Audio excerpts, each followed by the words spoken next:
SNMR Sridhar గారు రాసినటువంటి అరవింద నేత్ర 102వ భాగం. అరవింద్, నేత్ర చూస్తుంది, వదులు. అది చూస్తే నేనెందుకు వదలాలి అంటూనే ఆమెను ఇంకాస్త అతుక్కున్నట్టే ముందుకు నడుస్తూ నేత్రని క్రాస్ చేసి వెళ్ళిపోతూ, మనకి మీటింగ్కి ఇంకా టైం ఉంది, కాసేపు అలా వెళ్ళొద్దాం పదా అంటూ స్టెల్లాని మరొక సైడ్కి తీసుకెళ్లాడు అరవింద్. వీళ్ళెప్పుడు బయట ఇలానే ఉంటారా అన్న ప్రశ్న మదిలో మెదలగానే, ఏంటమ్మా అలా చూస్తున్నావు? కట్టుకున్న భార్య ముందే పరాయి ఆడదానితో ఇలా ఉన్న నీ భర్తని చూస్తుంటే ఏమనాలో కూడా నాకు అర్థం కావట్లేదు. అంకుల్, వాళ్ళెప్పుడు ఇలానే ఉంటారా? ఇలానే కాదమ్మా, ఇలానే ఉంటారు. ఈ విషయం అసోసియేషన్లో అందరికీ తెలుసు అంటుంటే తెలియకుండానే మనసంతా భారంగా మారిపోయి బొమ్మలా అతని వెనుక నడుస్తూ మీటింగ్ హాల్లో కూర్చుంది నేత్ర. హాయ్ డాడ్ అంటూ కాసేపటికే నేత్ర పక్కన వచ్చి కూర్చున్నాడు నిక్కీ. ఏంటి అరవిందా, నువ్వు చేస్తున్న పని? కావాలని తను చూస్తుండగా ఎలా బిహేవ్ చేస్తున్నావేంటి? నువ్వెందుకు అలా భయపడతావు స్టెల్లా? దానికి ఎప్పుడు మన మధ్య ఏదో ఉందని ఎప్పటి నుండో అనుకుంటుందిగా. అప్పుడు మనం ఎలా ఉన్నా ఒకేలా అనుకుంటుంది. అందుకని కావాలని ఉడికించే పని పెట్టుకున్నావా? మీ ఆడవాళ్ళకి ఒకరు ఉడికించాల్సిన పని లేదు, ఒకరిని నాశనం చేయమని చెప్పాల్సిన పని అంతకంటే లేదు. మీకు ఇవి రెండు పుట్టుకతోనే వచ్చిన విద్యలు. నువ్వు నాతో ఇలా ఉండబట్టే నీతో ఉన్నట్టుగానే నేత్ర దగ్గర కూడా అల్లరి చేయబోయి తన మనసులో లేనిపోని అనుమానాల్ని నాటాను. నువ్వు వాటికిప్పుడు నీళ్లు పోసి పెంచుతున్నావు. రెక్లెస్గా దాన్నే వద్దనుకున్నాక అది ఏమనుకుంటే నాకేంటి, పద అంటూ మీటింగ్ హాల్లోకి నడుస్తుంటే, నీకు అవసరం లేదని పైకంటున్నావు కానీ నువ్వు మనస్ఫూర్తిగా ఆ మాట చెప్పలేవు అరవింద్. ఎందుకంటే నేత్ర అంటే నీకు పంచప్రాణాలు అనుకుంటూ తన వెనకే వెళ్ళి నేత్రని చూస్తూ వాళ్ళకి ఆపోజిట్గా ఉన్న చైర్స్లో ఇద్దరూ కూర్చున్నారు. వీళ్ళిద్దరూ ఇప్పటిదాకా ఏం చేస్తున్నారు అంటూ కోపంతో చేతిలో ఉన్న ఫైల్ని అడ్డదిడ్డంగా నలిపేస్తుంటే, అసలే ఈ నేత్రకి మా ఇద్దరి మీద పీకల దాకా అనుమానం ఉంది, వీడేమో ఇంకా కావాలని దాంట్లో ఆజ్యం పోస్తున్నాడు అనుకుంది స్టెల్లా. హెయిర్ మొత్తం ఒక సైడ్కి వేసుకోవడం వల్ల వంపులు తిరిగిన ఆమె శరీర సౌష్ఠవం డ్రెస్ మీద కూడా అందంగా కనిపిస్తుంటే, ఏమందం నేత్ర ఇది, దానికి ఎవ్వరూ సాటి రాదు. డ్రెస్ మీదే ఇలా ఉంటే ఇక వితౌట్ డ్రెస్ అని వంకరగా తనలో తనే అనుకుంటూ టేబుల్ కింద నెమ్మదిగా ఆమె థైస్ మీద చెయ్యి పొట్టబోయాడు విక్రమ్. విక్కీ ఎక్స్ప్రెషన్స్ని చాలాసేపటి నుండి అబ్జర్వ్ చేస్తున్న అరవింద్ కాళ్లతో ఫోర్సుగా అతను చెయ్యి పెట్టబోయే టైంకి టేబుల్ కింద తన్నగానే అమ్మా అంటూ తన చేతిని వెనక్కి తీసేసుకున్నాడు. ఏమైంది విక్కీ? నథింగ్ నేత్ర.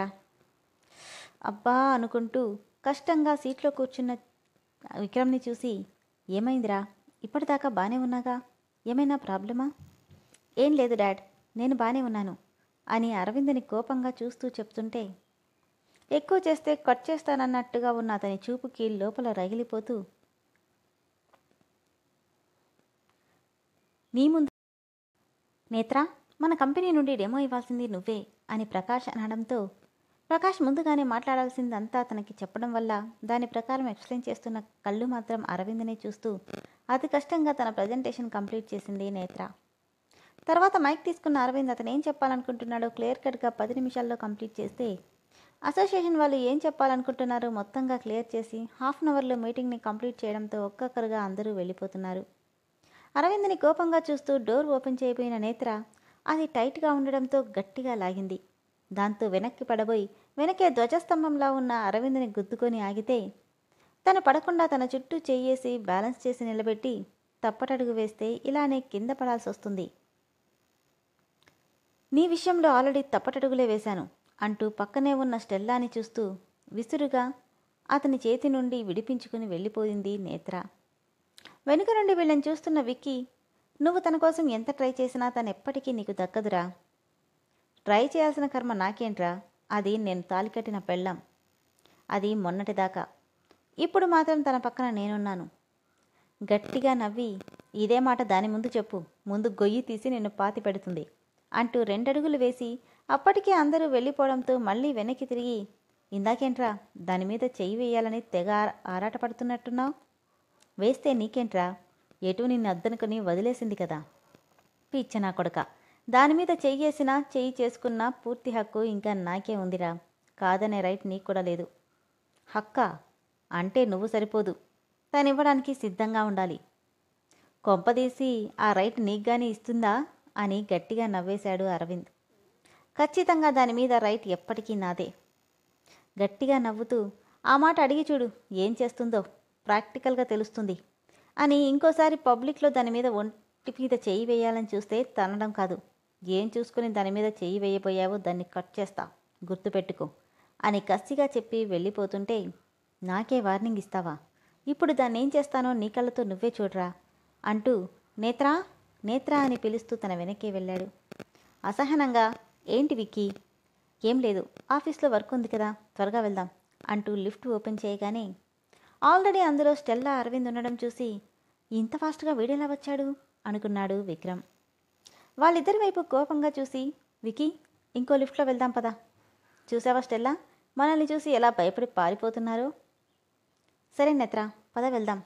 కోపంగా, అక్కర్లేదు, ఇందులోనే వెళ్దాం అంటూ లోపలికి వెళ్ళి నిలబడగానే లిఫ్ట్ ఆన్ అయి కిందకి వెళ్తోంది. చూసావా నేత్ర, మీ ఆయన ఆ స్టెల్లాతో ఎంత పడిపడి మాట్లాడుతున్నాడో. నవ్వుతూ మాట్లాడుకుంటున్న వాళ్ళ వైపు ఒకసారి చూసి, వాళ్ళ గురించి మనకెందుకులే విక్రమ్ అంటుండగానే ప్రతి ఫ్లోర్లో లిఫ్ట్ ఆగడం, ఒక్కొక్కరుగా అందరూ ఎక్కుతుండడంతో లిఫ్ట్ ఫుల్ అయిపోయి వీళ్ళ నలుగురు బాగా వెనక్కి వచ్చేస్తే నేత్ర పూర్తిగా అరవింద్ని అతుక్కున్నట్టే నిలబడింది. దాదాపు 10 రోజులుగా దూరమైన ఆమె స్పర్శకి మళ్ళీ అంత దగ్గరగా వచ్చిన అతనిలో ఎటువంటి ఫీలింగ్ లేదు. కానీ తాళికట్టిన భర్త అంత దగ్గరగా ఉండేసరికి నేత్రలో తెలియని అలజడి మొదలై అతని నుండి కొద్దిగా పక్కకు జరగబోయినా మళ్ళీ ఫ్లోర్ ఓపెన్ అవ్వడం, ఇంకొంతమంది ఎక్కడంతో పూర్తిగా అతన్ని హక్ చేసుకున్నట్టే నిలబడింది నేత్ర. ఊపిరాడనంతగా ఉక్కిరిబిక్కిరవుతూ దూరం జరగబోతే సడన్గా లిఫ్ట్ ఓపెన్ అయింది. ఫోర్స్గా అతని మీద పడ్డంతో లైట్గా వేసుకున్న లిప్స్టిక్ అతని గుండెల మీద అందంగా ముద్ర పడితే కంగారుగా తలపైకెత్తిన ఆమెకు కేవలం ఇంచు దూరంలో ఉన్న అతన్ని పెదవుల్ని చూస్తూ దూరం తిరగాలనుకుంది. తనని చుట్టుకున్న అతని చేతులు ఇంకాస్త గట్టిగా దగ్గరకు లాక్కున్నాయి. అతని పెదవుల్ని చూస్తున్న ఆమెలో భయం, కంగారు పుట్టుకొస్తే ఆమె పెదవుల్లోని వణుకు చూసిన అతని పెదవుల్లో కన్నింగ్ స్మైల్ మెదిలింది. ఆ నవ్వు చూసిన నేత్ర గుండెల్లో భయం మొదలైంది.